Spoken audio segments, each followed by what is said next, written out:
Behind the Curtain with Jack Berkman.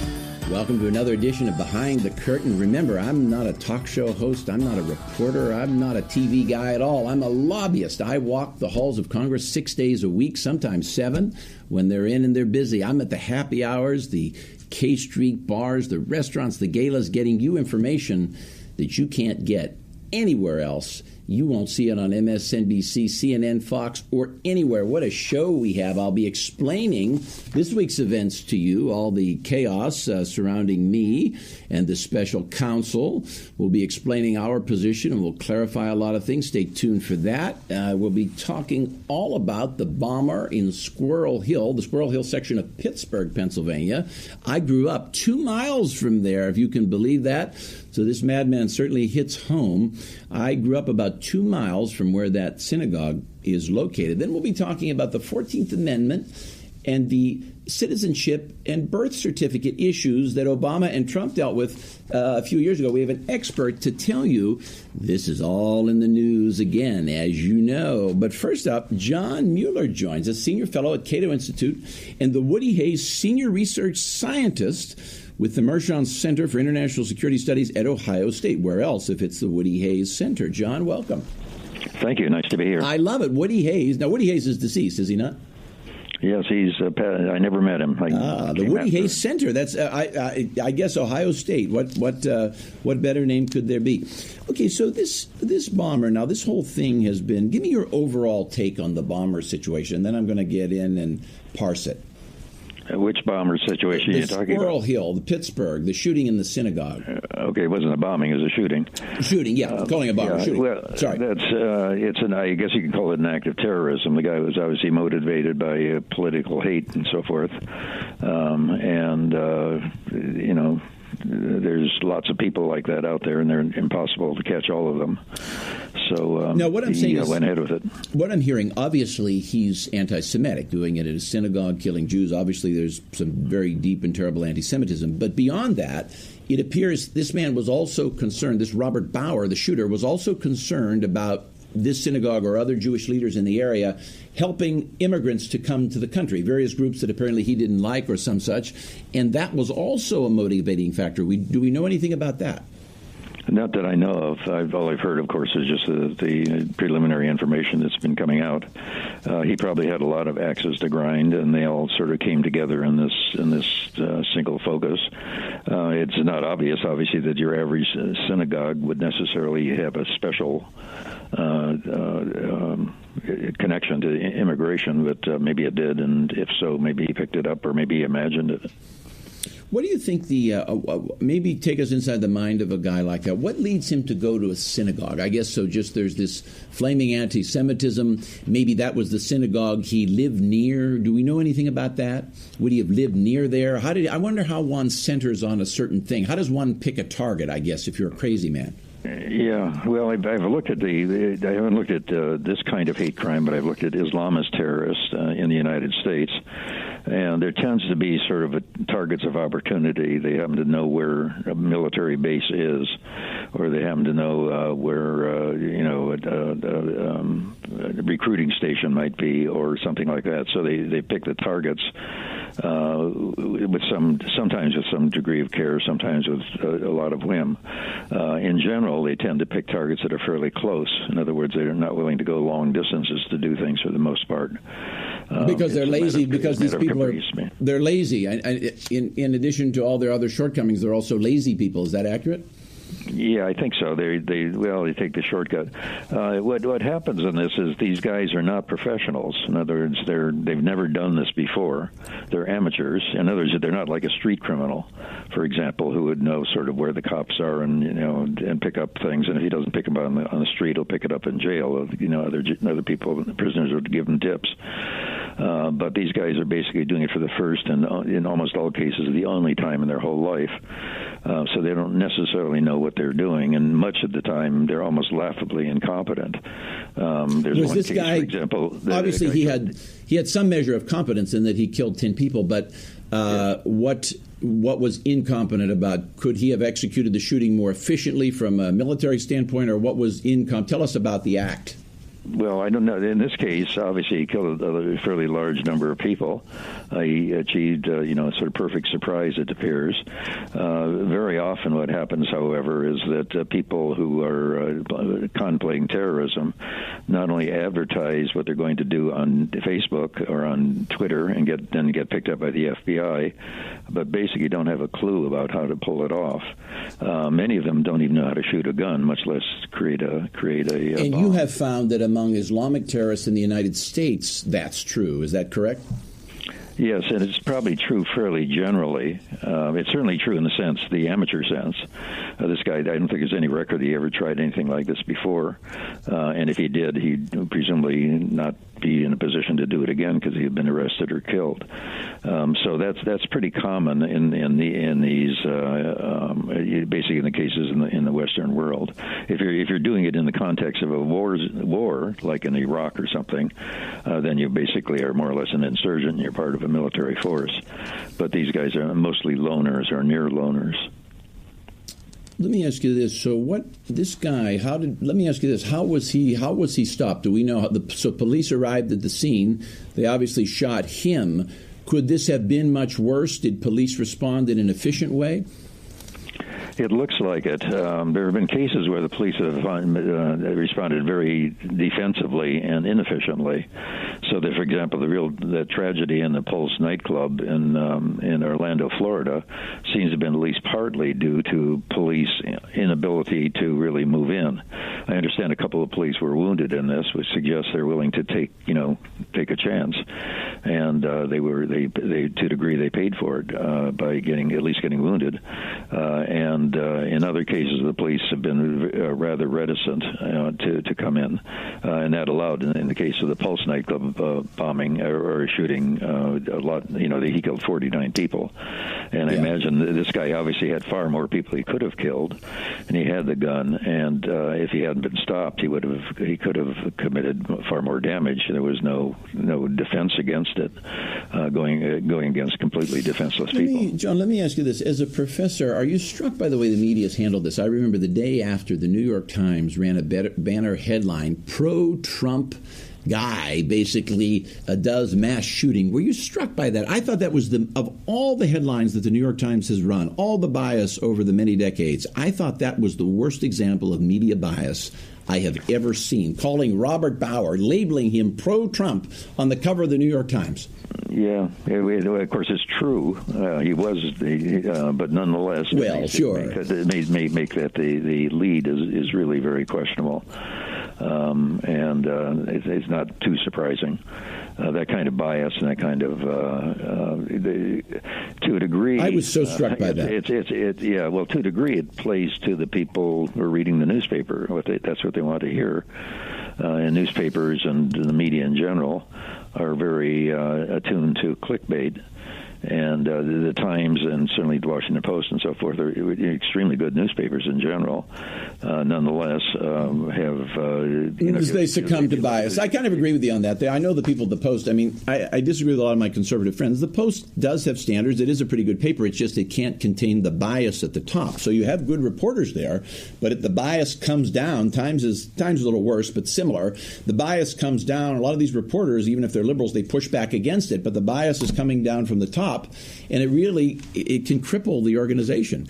Let me ask you this now, on another subject, also as a professor of international studies. My partner in my business is ex-military intel, and was with Lockheed Martin for a long time and was in the Mideast with intel stuff in Iran for years with the Shah in the 70s and all that. He says that none of these, I always ask him, is the country getting crazier, Ralph? I said, why do we have so many shootings? And he said, well, you have to remember the country's twice the size it was in 1970, and that means there are twice as many wackos. Is that a cogent explanation to you? Yeah, that's not bad, except what I would point out in the 70s, there were a hell of a lot of these things, shootings and particularly bombings, dozens and dozens. They didn't kill very many people because the bombers were mostly not necessarily trying to kill people, and they had various axes to grind and so forth.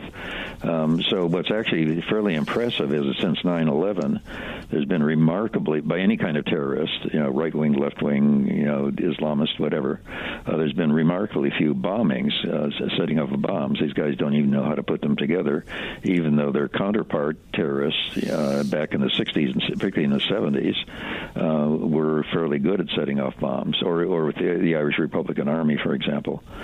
It sort of suggests the intense amateurness of these people. Joe, let me ask you this now. Looking ahead, what can be done? What do we need to be on the lookout for with people like this? I mean, my solution, you may have seen my Facebook post, my solution is churches, synagogues, mosques, schools, everybody should have armed guards.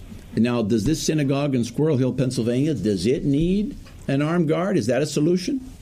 No. The problem is there are just too many targets. You can't possibly protect every conceivable target, and if you do protect a target, then the perpetrator, if he has half a brain, in many cases they don't, but in some cases they do, will simply go to another target.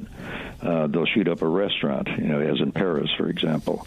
They'll shoot off in a train. Oh, I see. So if the synagogue has an armed guard, then he just goes down the street to the McDonald's or the Wendy's or the train station or wherever and does it there, basically. Right, or he might find another Jewish target in some way or other. So the thing to keep in mind is these things are very rare, and the number of people killed is really very small. Obviously, the only really good number would be 0, and it's not that. But in the case of Islamist terrorists since 9/11, for example, there's been about 5 people who they've killed per year. Now, I asked a guy in the National Institutes of Health of a neighbor of my daughter's, if you had a disease that killed 5 people a year, how much money would you spend on trying to treat it or get eradicated? And he looked at me like I was crazy. I mean, you got so many. He's got a limited budget, obviously, as does everybody else, and to spend huge amounts of money to deal with a hazard which causes such a small amount of damage when there are hazards that kill tens, thousands, hundreds of thousands of people, it would just not be acceptable as wouldn't it make more sense to arm? What about just arming everywhere? Maybe the McDonald's should have an armed guard. Maybe we need to arm the society heavily everywhere. Is that not a solution? No. Well, if you have an infinite budget, yes. If you want to, what you have to do is figure out how much good it's likely to do for the amount of cost that it is, and it's basically incredibly expensive. It's not clear that armed guards are all that good anyway. My son-in-law is a high school teacher, and he's not at all interested in having the security guards at his high school have guns. There's other things that can happen with that. And in fact, the guy who committed the worst terrorist act since 9/11, the guy in Orlando, was a security guard, not there but elsewhere. So you're training a whole bunch of people to use guns. The hazard, the thing to keep in mind is the number of people who are killed. It's always tragic, of course, but the number of people being killed is very small. And do you really want to spend that kind of money dealing with a hazard which kills so few people when there are other hazards, including... But maybe this is something like a plane crash. The reason that shootings are so traumatic for the society, or they're like plane crashes, cable news covers them wall to wall. So that's essentially why they become traumatic, whereas, as you suggest, the drunk driver that killed 16 people on Long Island, nobody even covers that story, but we cover the 10 that were shot in Pittsburgh because it's a dramatic shooting.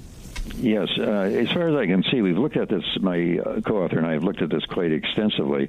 It's not clear that there's obviously an immediate impact of a few days, but it's really not clear that it changes people's behavior all that much. They do pay attention to it, and then it sort of blows away, and they go on to other things. If you look at people after 9/11 even, and other things like that, and that's the biggest case of all. the effect of it died out in terms of human behavior fairly quickly. In other words, if you look at the number of people going to ball games or going to other things, or traveling on the airplane, after a while it bounced back to where it was previously. All right, John Mueller, Senior Fellow, Cato Institute, Woody Hayes Senior Research Scientist with the Mershon Center for International Security Studies at Ohio State. That's a mouthful. If we're real lucky, we'll be able to have you back again. Thank you, Professor. Coming up next, we have my friend Mike Toricelli, one of the nation's foremost leaders in opioid treatment. We're going to talk all about the Trump opioid dependency treatment program. Stay tuned.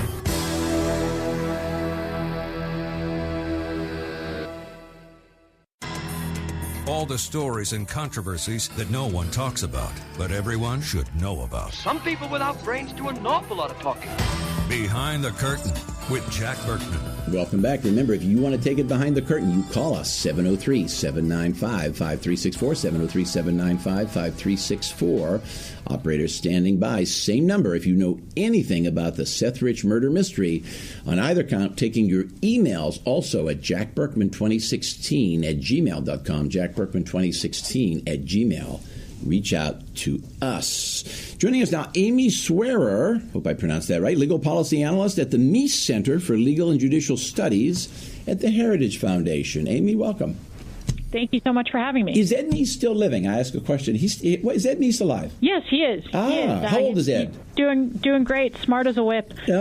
He's getting up there in age, but very, very bright. He would be 90. Is Ed Meese 90? I'm not quite sure, but regardless God of age, bless him. I'm glad he's around. Absolutely. God bless him. I didn't know. God bless him. I'm glad he's still active and contributing. We're glad to hear that. Well, when we talk about this whole issue now, this whole issue of 14th Amendment and birthright citizenship, which is fascinating from a legal and a political and a public relations dimension. Obviously, this whole thing is the issue that launched Donald Trump way back in 2011, when he first started talking about, and in many ways, over the years, more than anything else, made Donald Trump president, did it not? I can't speculate as to why certain individuals voted for him, some reasons more than others. But it is certainly not a new issue. It is something he has repeatedly talked about, even before he announced his candidacy for president. It certainly came up while he was campaigning during the primaries. It came up a fefew times during the lead up to the general election. He's mentioned it a few times as part of broader immigration reform, but I think the hint of an executive order was a bit surprising earlier, but it certainly is not out of the realm of things he's talked about. Before we get into Obama or other political examples, let's talk about the law. What is the law on this currently? It depends on who you ask. So there is actually a very robust academic debate that has been going on as to what the 14th Amendment actually means. So the 14th Amendment, it's fairly simple. It reads that all persons born or naturalized in the United States and subject to the jurisdiction thereof are citizens of the United States. So if you read it, you see that there are two factors that allow someone to take on birthright citizenship. One, that they are born in the United States, and two, that they are subject to the jurisdiction thereof. So the question becomes, what does it mean to be subject to the jurisdiction thereof? Now, as originalists, we go back and we say, okay, what did the amendments framers and ratifiers intend to mean? What did they understand themselves to be ratifying with that language?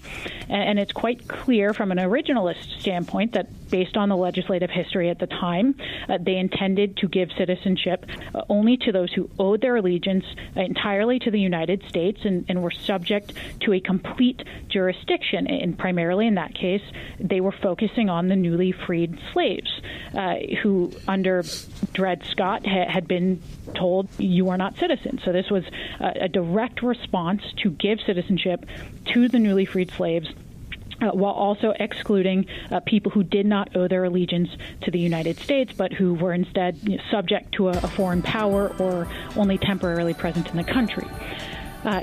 Now, that's a bit different from... Amy, I tell you, we're going to hold it right there. We'll be back with Amy Swearer after the break with more on the 14th Amendment and birthright citizenship. Stay tuned. Don't miss it.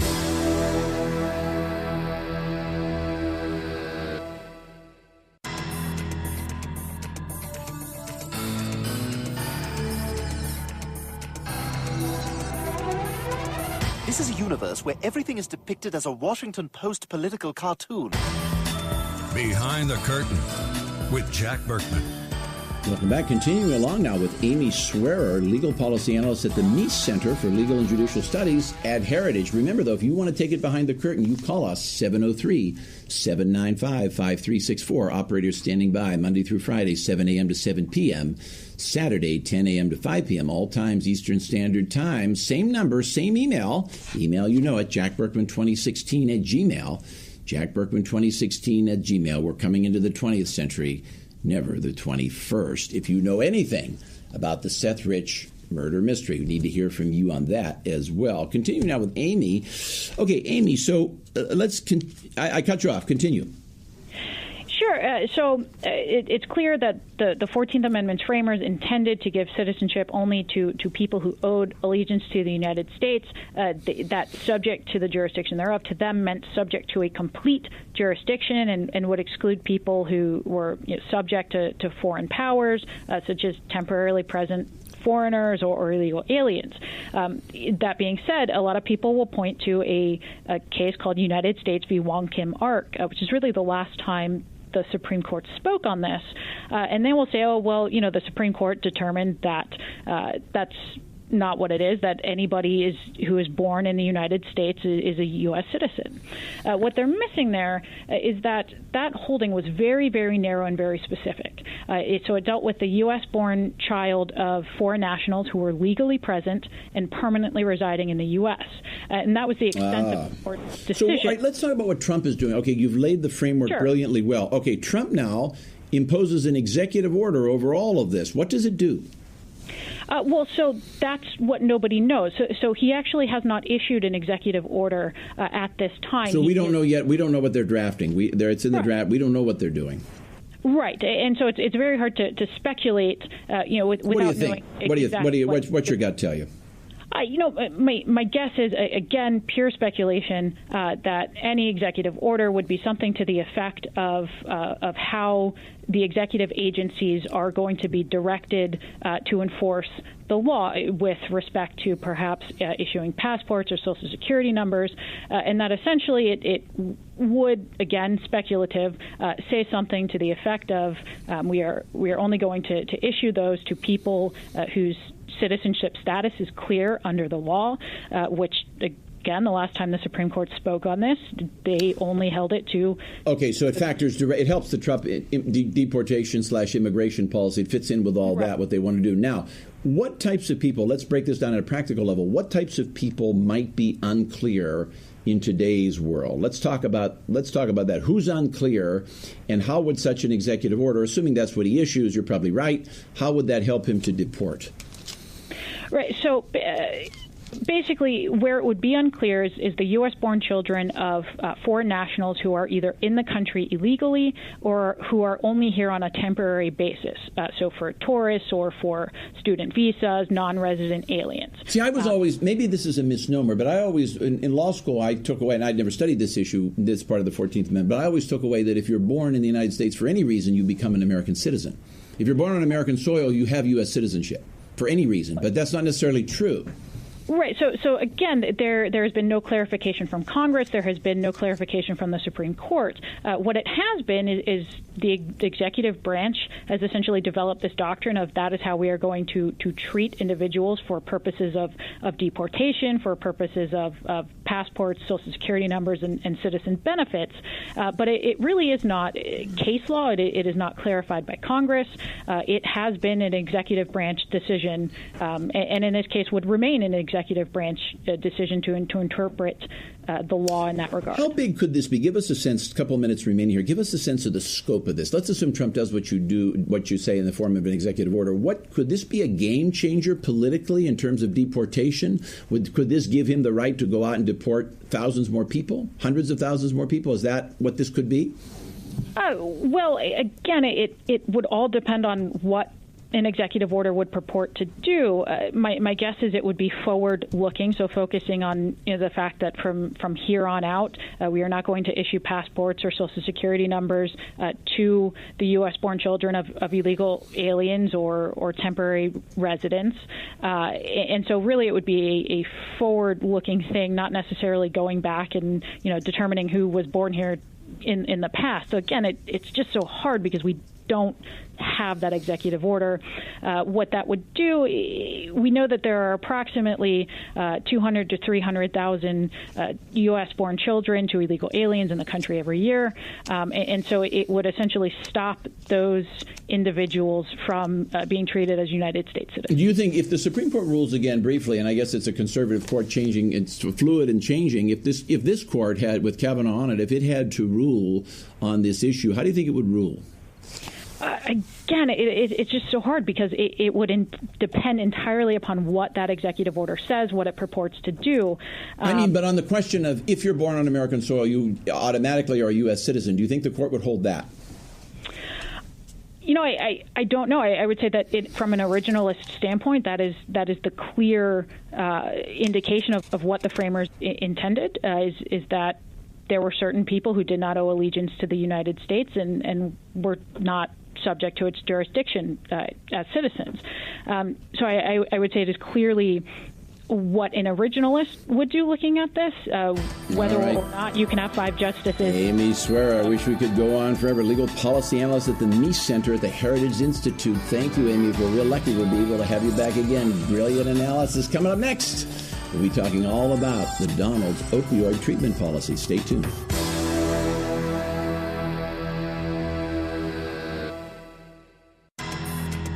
All the stories and controversies that no one talks about, but everyone should know about. Why don't you get a toupee with some brains in it? Behind the Curtain with Jack Berkman. Welcome back. Remember, if you want to take it behind the curtain, you call us 703-795-5364, 703-795-5364. Operators standing by 7 a.m. to 7 p.m., 10 a.m. to 5 p.m. on Saturday, taking your emails. Jack Berkman 2016 at Gmail. Jack Berkman 2016 at Gmail. Same number, same email. If you know anything about the Seth Rich murder mystery, we will never give up helping the Rich family and helping the city of Washington find out who killed Seth. Well, joining us now, very special guest, Mike Toricelli, my good friend. Mike, for those of you who may not know him, he's one of the foremost experts in the United States and indeed the world on opioid dependency treatment. Mike, welcome. Thank you, Jack. Great to have you here on Radio American and to our Newsmax audience as well. Well, Mike, you've saved... Now, Trump, as you know, the reason we're so interested, everyone is so interested in this topic because opioid dependency treatment has become a huge issue for the president. As you may know, the president's older brother about 30 years ago died of drugs and alcohol. It's a terrible thing. So the Trump family has fought looking for treatment solutions for many, many years. This goes back to when Trump was a young man. This is, I can tell you, this is one of the president's passions, and what you do is viewed as so important by the White House. Let me start out by asking you, just so our viewers know, give me a sense of how many lives you have saved, because this is really breathtaking for the country. I don't like to say I've saved lives. It's really the individual that's got to get in and do the work. I've been involved in about 15,000 cases over the last 29 years. Okay. Wow. I've flown over 4 million miles doing family crisis interventions and done over 700 interventions. So that's where you get involved with somebody that's got a problem that doesn't admit that they have a problem. And so we get all the loved ones together. We sit down with them in a very compassionate way, and we work through a process that's designed to pull them out of their denial and put them in a position where they can hold their head high when it's time to make a decision to get help. Now, as the be very effective. 15,000 lives. Wow, I would applaud if I could. Let me ask you this. As a national expert, do you generally agree with the way the president wants to deal with this? Well, I think originally when he came out, it was about maybe 17, 18 months ago, and talked about, dealing with it with grants, okay? The problem is the industry is completely and totally ineffective. Okay, and it's why is that? Tell us why that is. Why don't you tell our viewers why that is? So many people would like to know. It's because there's a cookie cutter approach to all types of addicts. Okay, they treat an alcoholic the same way that they would treat somebody that's on meth and somebody that's on opiates, including heroin. And then you have the adulterated opiates, which are the opioids, which are like the fentanyl-laced heroin that we see so much of. It is causing about 3,500 deaths a week, okay, which is astronomical. We've never seen anything like it, okay? The death rate in certain areas of the country is up 1,000%. Now, let me get this straight. Just on heroin and related drugs, we're looking at 3,500 deaths a week. Is that what I heard you say? A week in the United States. Yeah. I mean, it's twice as many as are killed in car accidents, even more than that. And I think the figure is very conservative because a lot of the deaths are caused by blood infections because the contaminants that are put in these drugs that are sold on the street. And so I see. So somebody might die of an infection. Idea. I see. There could be another 3,500 dying of infections, and we don't even know. Exactly. I've got a kid in the hospital right now, a 27-year-old, where he had an abscess, and the infection, it's turned into MRSA, and it's going into his heart. Oh. And so they're giving him about a 30% chance of living, and this all happened within about a 3-day period. And we see this all the time. Okay, so.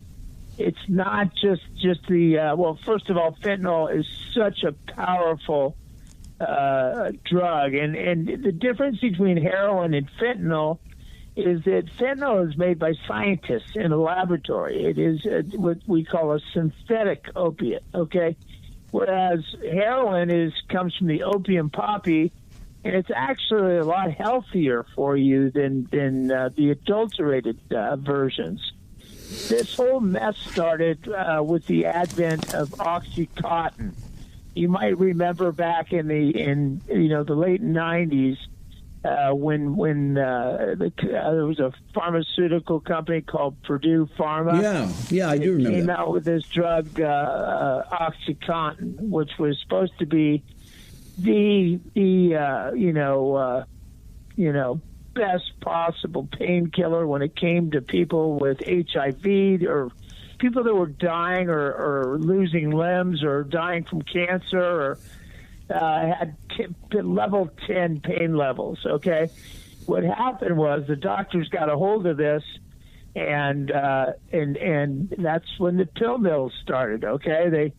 They started recruiting patients, and they were prescribing them OxyContin every month, and they'd go in, pay their $250, and get their prescription every month. Well, if you do the math, okay, if you have 400 patients coming in there for 3 minutes to get that prescription every month, you do the math. I mean, 400 times 250. Boy, this is, I see now. Month. Okay, so this is being driven. This problem then is being driven, and correct me if I'm wrong, I don't want to put words in your mouth, but by a combination of maybe lax federal policy up until now, lax laws, police not knowing what to do, pill mills and evil docs. I mean, it seems to me this is like a hydra-headed monster.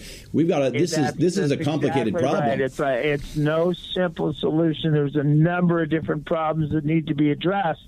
Now, Trump did a good job stepping in and making the DEA stepped in, and they really made some changes. They revoked a lot of doctors' licenses. And they have really scrutinized the prescribing of. Do you think they should just opiates? Should they just outlaw something like OxyContin altogether? Is that the solution? Maybe outlaw these things? Can we outlaw it? The problem with that, Jack, is, and that's what we're seeing is the people go to the street to get it, and then there's no quality control, and then they're going to get it one way or the other. As long as there's a supply, there's going to be a demand, there's going to be a supply. We saw it back, in the Reagan era, where Nancy got on TV and she said, just say no. Well, that's not the way it works with an addict, okay? As long as we have 15% of the population that wants to use this stuff, it's going to be available. And the problem with this fentanyl is the Chinese have figured out a way to make it real cheap, and it's not like heroin where you have to ship over tons and tons of the product to get it over the border. What they're doing is they are mailing it, they're UPSing it, they're Federal Expressing it, and so that's how it's getting into the country. One brick of fentanyl is the equivalent of a whole room of heroin. So they're using the fentanyl to cut the heroin, okay? Does an addict, let me ask you this, does an addict frequently start with a soft drug? In other words, how familiar is this scenario to you?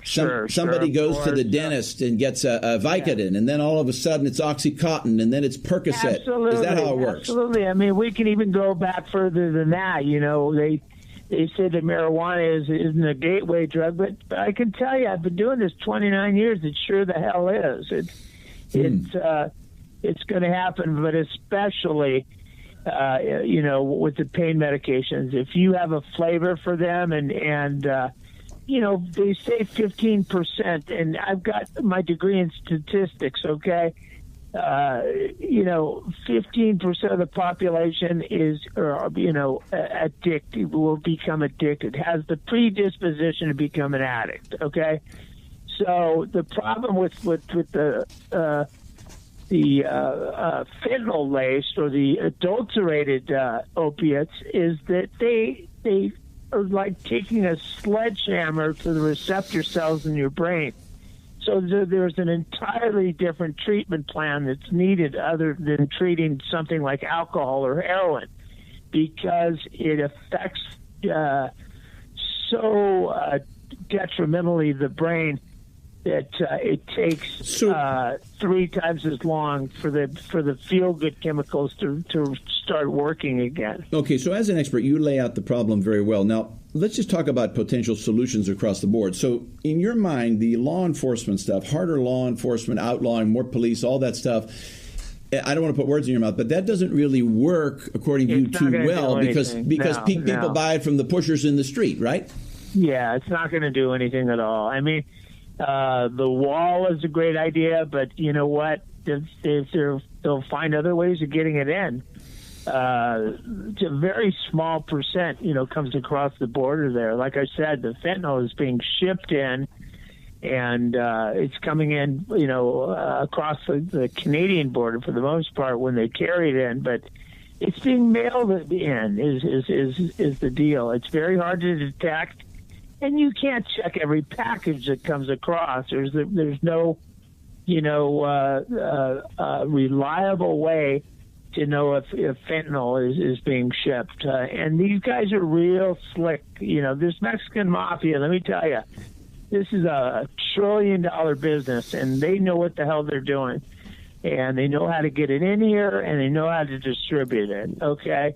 And they're focusing on our young people. What used to be the last house on the block, which is heroin, has now become a very popular, very in-crowd type of drug. So that where lies the problem. And of course, it's a dead-end street. It's okay. Let me ask you this.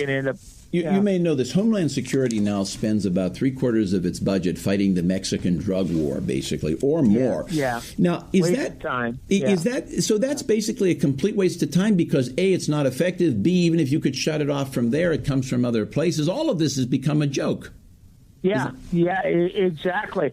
I saw a bit on Fox News a few weeks ago, and these are the people that originally contacted me. It was Chris Christie and Dr. William Baum of the ONDCP, which is the Office on National Drug Policy, okay? Yeah. And there was 150 people on the phone, and they asked me a series of questions, and one of which was, how do we put a dent in this, Mike? What do we do? And the deal is there's no, simple answer to this. With the treatment plans we have available, we are set up for failure. The treatment centers countrywide are actually rewarded for failure, okay? I was on the phone with a kid yesterday that's been to treatment 27 times. Okay. Jesus. And how old is that boy? Yeah, he's 29 years old. Oh my Lord! And 27 times. From rehab to rehab, and see, this is what has happened unintentionally. What happened with Obamacare, as well intended as it may have been. I never was a backer of Obamacare because I work in the insurance industry. But when you get the federal government involved and you make the rules, when you eliminate the pre-existing condition, okay, number one, and number two, you make it readily available, then all the crooks creep out of the woodwork, okay? And so now we found ourselves with thousands and thousands of new treatment centers that were buying policies from people for people on the street, okay?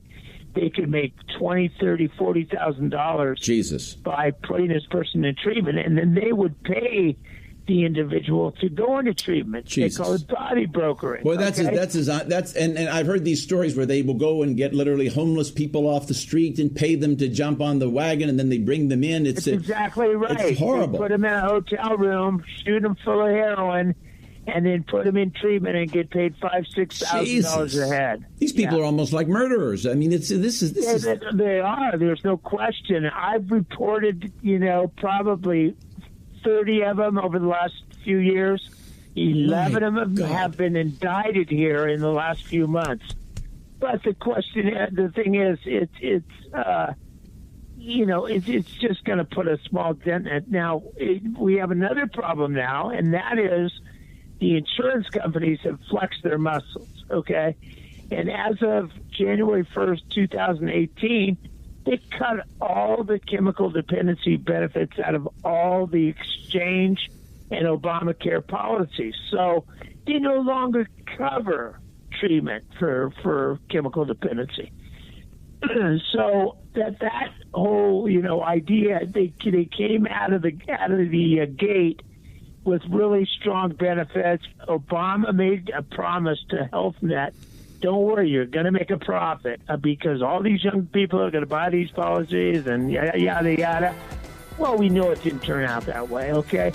A guy like me, my monthly rate on my Mike Toricelli, I wish I had 2 hours. Mike, thank you so much. Mike Toricelli, ladies and gentlemen, one of the experts on opioid dependency treatment in this country, has saved 15,000 people. Well, remember, even when we're not on the air, you can hear us and see us and read all about us at jackberkmanradio.com and always at radioamerica.com. Thanks. We'll see you next week.